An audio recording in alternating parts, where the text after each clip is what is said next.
La médiation est une discipline qui consiste à amener les personnes qui ont des difficultés relationnelles ou qui sont en conflit à réfléchir ensemble à l'issue de ce conflit. Le médiateur est là pour encadrer les discussions et amener les gens à réfléchir à leur projet relationnel.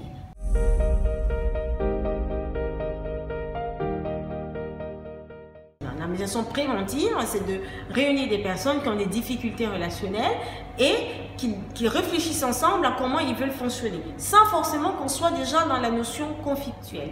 Donc ce qui serait important, c'est de faire intervenir le médiateur avant qu'il y ait des clashs et éviter au médiateur de faire un peu le pompier de service. Mais on peut aussi faire intervenir le médiateur, et c'est souvent ce qui se passe dans la plupart des cas, lorsqu'il y a déjà des conflits avérés. Donc là, forcément, c'est une médiation curative, c'est-à-dire que le conflit est déjà là et le médiateur va essayer, autant que faire se peut, de faire sortir les personnes de ce conflit.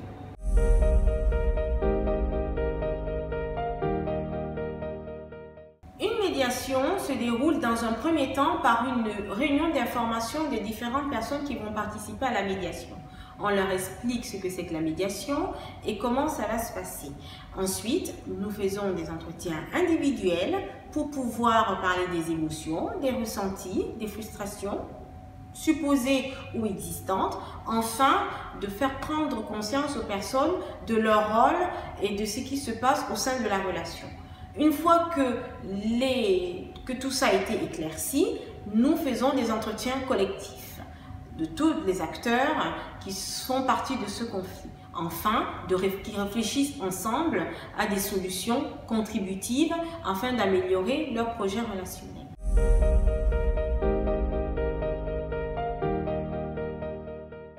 Le médiateur n'est pas là pour arbitrer, il n'est pas là pour donner sa solution, il n'est pas là pour donner son point de vue. Il est là pour amener les personnes, les aider à cheminer pour trouver une solution qui va les satisfaire. Il les aide à réfléchir. Il travaille sur plusieurs leviers. C'est-à-dire quand les personnes sont en conflit, il y a souvent une recrudescence d'émotions négatives. Il y a une recrudescence de jugement, de postures jugeantes. Et le médiateur est là justement pour faire un peu, pour séparer le bon grain de l'ivraie. C'est-à-dire que les personnes qui sont en conflit sont souvent convaincus de leur certitude. Le médiateur va les aider justement à sortir de cela et à pouvoir s'ouvrir à d'autres solutions.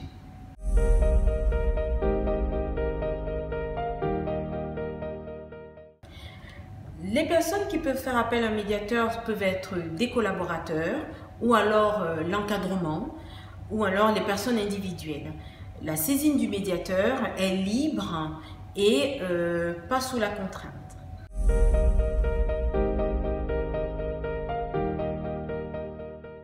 Les personnels libéraux peuvent appeler un médiateur, c'est surtout des difficultés entre collaborateurs. Ça arrive souvent.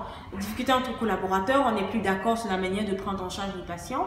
Donc, pour que ça n'ait pas un impact négatif sur le cabinet et sur le reste, on peut faire appel à un médiateur. Ils peuvent aussi faire appel à un médiateur lors des difficultés de prise en charge de patients, parce que des fois, il peut aussi arriver qu'il y ait des conflits entre des familles de patients pris en charge et les libéraux. Donc, si le professionnel en libéral n'arrive pas à s'extirper des situations conflictuelles, même avant de passer le patient en collègue, d'essayer déjà de régler les problématiques relationnelles avec la famille ou le patient. Ça évitera tout ce qui est rumeurs et colportage qui existe souvent dans ce genre de situation.